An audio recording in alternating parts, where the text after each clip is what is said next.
रोहन घर से गुस्से में बड़बड़ाते हुए निकल आया था और बस स्टैंड की तरफ आगे बढ़ने लगा।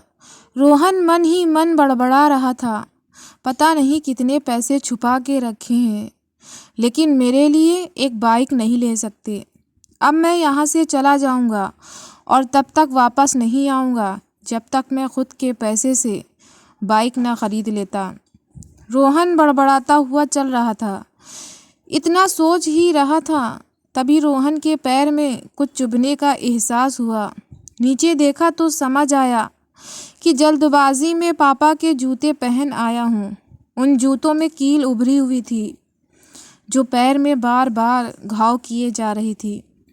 लेकिन उस समय गुस्सा अधिक था, तो मैं बड़बड़ाते हुए आगे बढ़ गया। एकाएक याद आया कि मैं पापा का पर्स भी साथ ले आया हूँ। मेरी खुराफाती दिमाग में एक ख्याल आया, क्यों ना आज पापा का पर्स चेक किया जाए, जिसे आज तक उन्होंने किसी को हाथ तक नहीं लगाने दिया था। पता नहीं कौन सा खजाना छुपा है इस पर्स में, जो किसी को हाथ नहीं लगाने देते थे। जब मैंने पापा का वो पुराना पर्स खोल कर देखा, तो उसमें पैसे तो नहीं मिले, लेकिन पैसों की जगह एक डायरी रखी हुई थी। तब मैंने सोचा, ओह, तो ये खजाना छुपा के रखा है।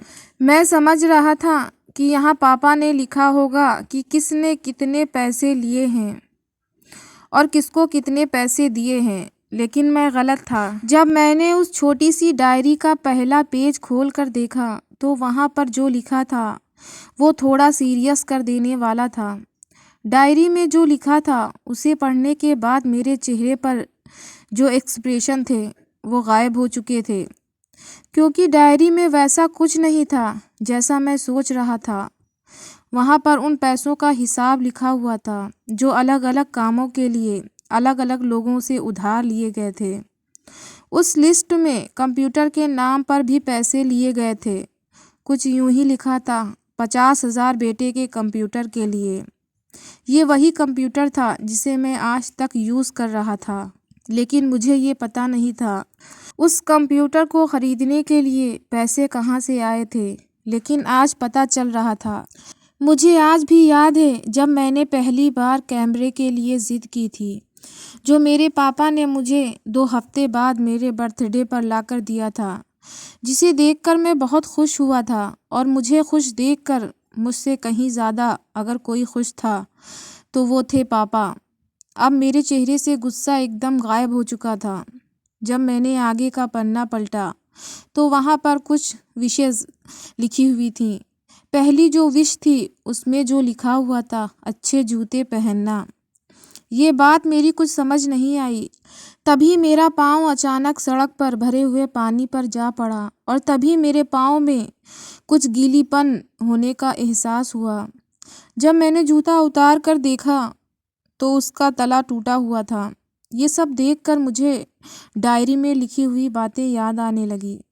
तभी मुझे माँ पापा की कही बातें भी याद आ रही थी कि कैसे माँ जब कहा करती थी पापा से, अब तो जूते पुराने हो गए हैं, नए ले लीजिए, तो पापा अक्सर ये कहकर टाल दिया करते थे, जूते अभी और चलेंगे, अभी कुछ दिन पहले तो लिए थे। मुझे आज समझ आ रहा था कि कितने दिन और चलेंगे। साथ ही साथ ये भी समझ आ रहा था कि पापा पर्स को क्यों छुपा कर रखते थे। तभी उस डायरी को पढ़ते हुए बस स्टैंड पर पड़ी बेंच पर आकर बैठ गया। अब उस डायरी का आखिरी पन्ना बचा हुआ था। उस पन्ने को जब मैंने पलट कर देखा तो वहाँ कल की डेट लिखी हुई थी। तारीख के नीचे लिखा हुआ था 50,000 रुपये बाइक के लिए। बस इतना पढ़ा और दिमाग सन्न रह गया। अब मेरे मन में कोई शिकवा गिला नहीं बचा था, बस मेरी आंखों से आंसू चले आ रहे थे। मुझे आज तक नहीं पता तब मैं क्यों रोए जा रहा था। अब जल्दी से घर की तरफ भागा, लेकिन जूते की वो कील पाँव में अब तक घाव बनाने में कामयाब हो चुकी थी। मैंने जूतों को रास्ते में ही निकाल कर फेंक दिया और भागते हुए लड़खड़ाते हुए घर जा पहुंचा। लेकिन पापा घर पर नहीं थे। मैं समझ गया था वो कहाँ थे। मैं सीधे पास वाली बाइक एजेंसी के पास भागा। पता नहीं आज कहाँ से इतनी ताकत आ गई थी कि मैं भागते हुए थक नहीं रहा था, और वो भी बिना जूतों के, नंगे पैर। जैसे तैसे मैं बाइक एजेंसी पहुंचा। पापा वहीं थे। मैंने पापा को दौड़कर गले लगा लिया और मेरी आंखों से आंसू रुकने का नाम नहीं ले रहे थे। पापा को कुछ समझ नहीं आ रहा था, आखिर हो क्या रहा है, मैं क्यों रो रहा हूँ। मैंने पापा से कहा, पापा मुझे मोटरसाइकिल नहीं चाहिए, आप अपने जूते ले लीजिए। अब आज से जो भी करूँगा अपनी मेहनत से, अपने बलबूते पर पढ़कर करूँगा। बस इतनी सी थी ये कहानी। मैं आज आपसे कहना चाहती, ठीक ऐसे ही होते हैं हमारे पिता। हम अक्सर देखते हैं कि हम अपनी माँ से हर बात शेयर करते हैं और माँ भी इसके बदले में हमें बहुत प्यार देती है। लेकिन एक शख्स ऐसा भी होता है जो हमसे छुपकर प्यार करता है। वो होते हैं हमारे पिता। ये परिवार में एकमात्र ऐसा व्यक्ति होता है जो अपने बच्चों से उन्हें बिना जताए छिपकर प्यार करता है। खुद की इच्छाओं को मारकर बच्चों के लिए सपने देखता है और उनकी खुशी में ही खुश हो जाता है। मुझे नहीं पता कि आप अपने पेरेंट्स की इज्जत करते हो या नहीं, लेकिन अगर आपके पास पेरेंट्स हैं तो आप बहुत खुश नसीब हो, क्योंकि इस दुनिया में बहुत से लोगों को तो पेरेंट्स का प्यार भी नसीब नहीं होता। अंत में मैं यही कहना चाहूँगी कि माँ बाप की भावनाओं का सम्मान करें, उनकी इज्जत करें। माँ बाप जिनके नहीं हैं, आप उनके दिल से पूछें तो जीते जी उनकी ज़िंदगी में खुशियाँ दें। आपको ये कहानी कैसी लगी कमेंट्स में बताएं।